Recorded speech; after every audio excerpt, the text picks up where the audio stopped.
Bonjour à tous et bienvenue dans cette nouvelle vidéo. Aujourd'hui, on s'attaque au jour 3 du Net of Code 2022.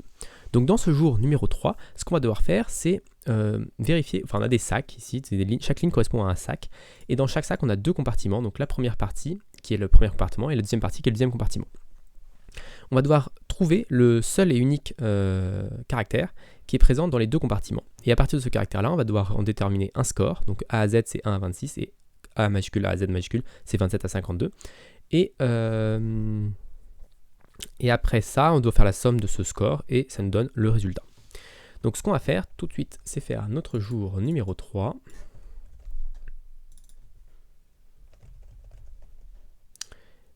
On va dupliquer.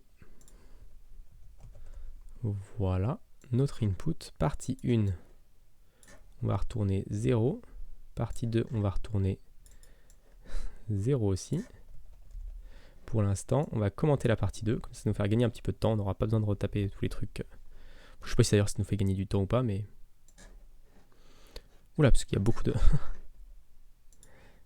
Hop. Comment je peux faire ça? Hop.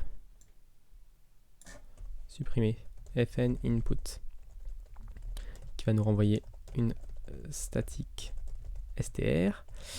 Et du coup, à l'intérieur de ça, on va copier-coller notre input. Voilà, on va également copier-coller l'exemple, et l'exemple doit nous donner 157.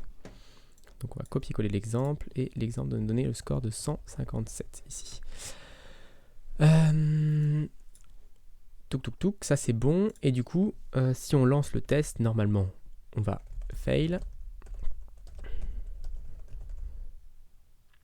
Effectivement, ça échoue, on obtient 0 alors qu'on attendait 157. Ok, donc maintenant, ce qu'on va faire, c'est qu'on va parser notre input. Donc input.trim.map, comme d'habitude, on récupère notre line, on fait un line.trim.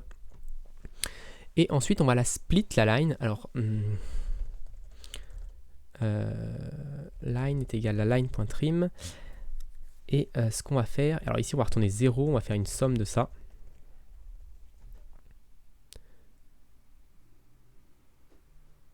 Hop, là il faut qu'on récupère les lines ici. Ok, donc là on va pour chaque ligne, on va essayer de calculer le score qui est associé à cette ligne-là.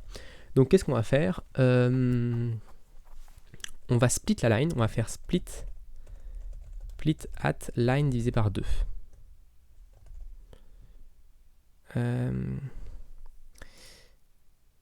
Là c'est line.length. Quelque chose comme ça, donc on va diviser la ligne par 2 et du coup ça va nous donner deux éléments. Donc ça va nous donner hop 1 et 2, on va appeler ça. Ok. Quoi d'autre? Du coup, une fois qu'on a ça, qu'est-ce qu'on va faire? Je vais relancer mon Rationalizer pour qu'il me permette de fonctionner. J'ai l'impression qu'il faut le relancer à chaque fois que je change mon cargo.toml, ce qui est un peu bête. On peut enlever la shape ici qu'on n'a plus besoin. Alors, maintenant que j'ai mon premier compartiment et mon deuxième compartiment, on va créer deux H7. On va créer one est égal à H7 from one.chars. Je ne sais pas si c'est possible, ça fonctionne. Et on va importer H7. Donc H7, c'est from chars. On va essayer autre chose. On va faire one.chars.collect en lui disant que c'est un H7 de char. Voilà. Et tout, on va faire la même chose pour tout. Alors, qu'est-ce que c'est qu'un H7? Un H7, c'est un ensemble, c'est une collection d'éléments. Donc là, c'est une collection de caractères uniques. Donc, c'est-à-dire que là, dans notre exemple, on a un... Je peux reprendre ici. On a ici un VJR. Par exemple, le J est présent 2 fois. Il sera présent qu'une seule fois dans la H7. Mais nous, on s'en fiche parce que de toute façon, ce qu'on veut, c'est savoir quel est commun entre les deux parties. Et pour ça, on a une fonction qui s'appelle intersection. Donc, un intersection des deux H7. Donc, one.intersection de tout. Je pense que là, il prend une parenthèse. Ok. Et donc, ici, on va vérifier que if intersection. Alors, je ne sais pas si c'est count ou length. Est égal, ou plutôt est différent de 1. Donc si elle est différente de 1, alors c'est pas length, size peut-être. On peut chercher H7 Rust. Il y a une fonction, je ne sais plus laquelle c'est. Est-ce qu'on peut la trouver comme ça? Try, count. Count peut-être? Ouais, count, voilà. Ok, donc si est différent de 1, ça veut dire qu'on a un souci. Normalement, il ne devrait y avoir qu'un seul élément qui est commun aux deux parties. Et ensuite, c'est la partie, je pense, la plus dure, ça va être de transformer un caractère dans son chiffre. Donc on peut regarder si Rust a quelque chose ici. Ça peut être utile. Désolé pour le micro. On va regarder si il y a quelque chose dans la librairie Rust qui nous permettrait de transformer un chiffre, enfin une lettre en chiffre. Is lower digit, two digit. Alors, two digit radix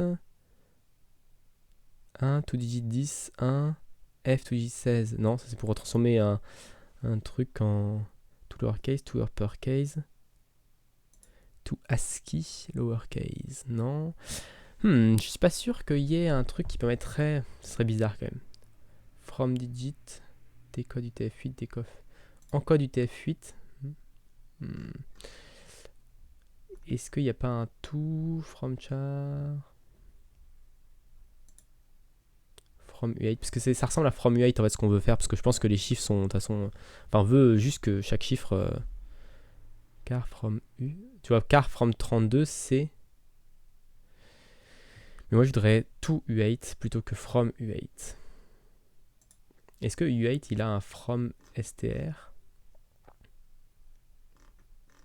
From char plutôt. Est-ce qu'il a un from char, from str? Je pense que from str ici c'est juste transformer un 5, oui un chiffre 5 et que ça fail si on n'est pas bon. C'est ça qui est le plus compliqué je pense au niveau Rust si on n'a pas fonctionné. On va faire une petite recherche Google. Rust char to ASCII position. Quelque chose comme ça. Parce que c'est pas vraiment char to win, c'est.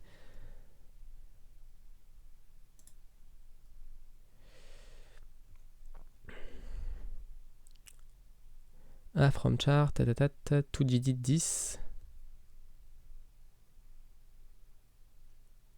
Parce que je sais pas s'ils veulent. C'est ce que ça doit être 2,9. Ouais, non, c'est pas ce que je veux. C'est pas ce que je veux, ce truc-là.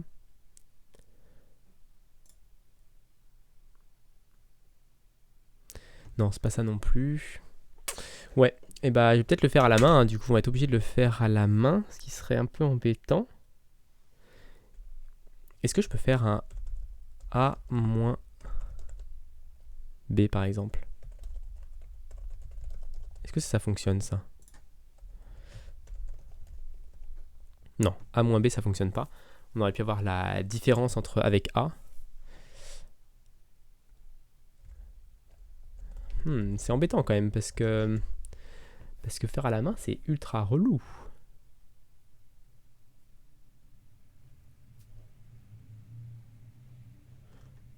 Je vois vraiment pas comment on peut faire ça sans une fonction.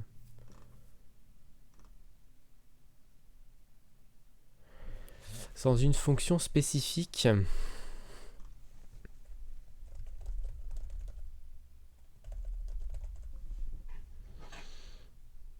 Donc je vais voir un petit peu. U8 to char. Moi c'est pas ça, c'est pas U8 to char, c'est char to U8 que je veux faire.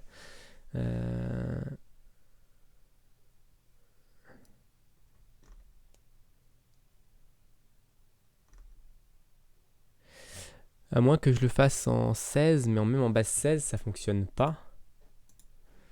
Parce que le char to U8, to GD, on peut lui passer un radix U32. Donc je peux lui passer 36. Donc peut-être qu'avec un 36, si je fais un to radix, alors on va essayer de ça. Donc là on va faire intersection.first pour récupérer le premier, je sais pas si ça existe.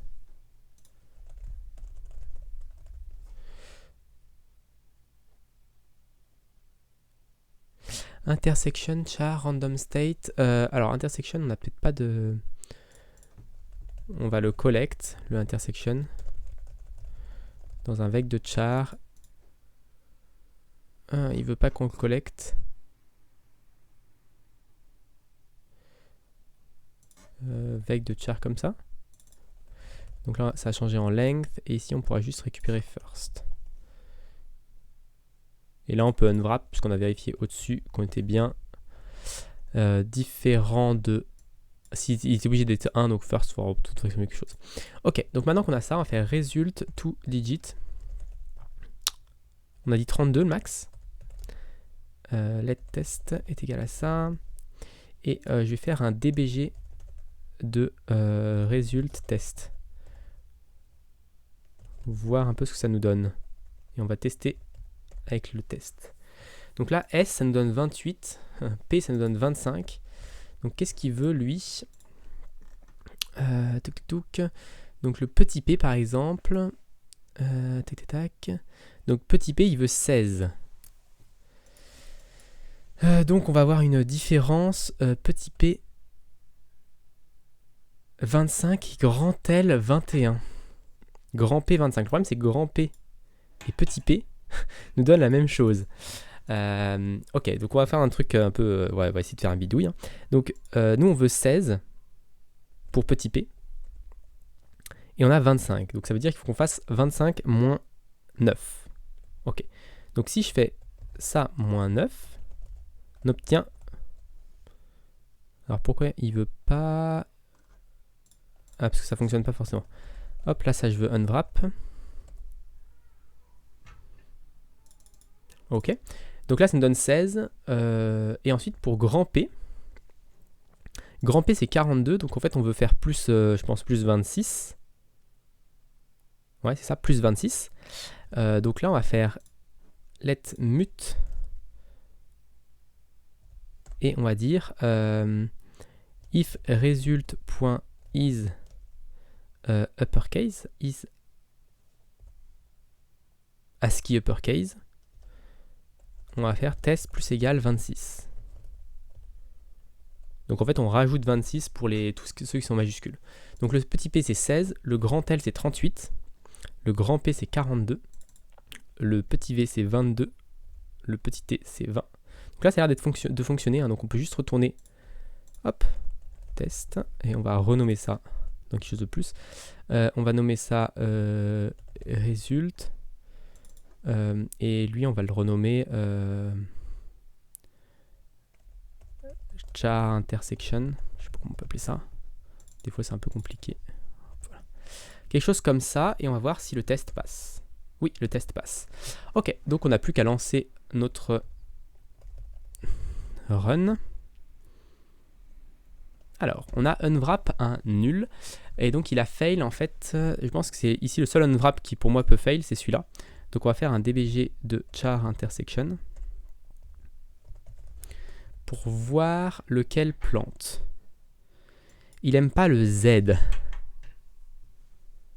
Ça c'est dommage. Il aime pas le petit Z. Pourquoi? Parce que 36, là on fait un 32. Et du coup il peut pas faire un chiffre en dessous au-dessus de 32.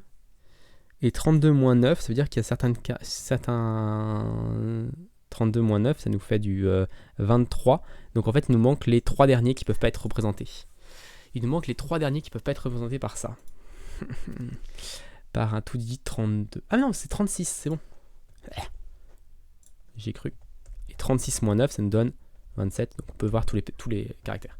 Ok, donc là, ça nous donne 83, 94. Donc je vais juste enlever le DBG.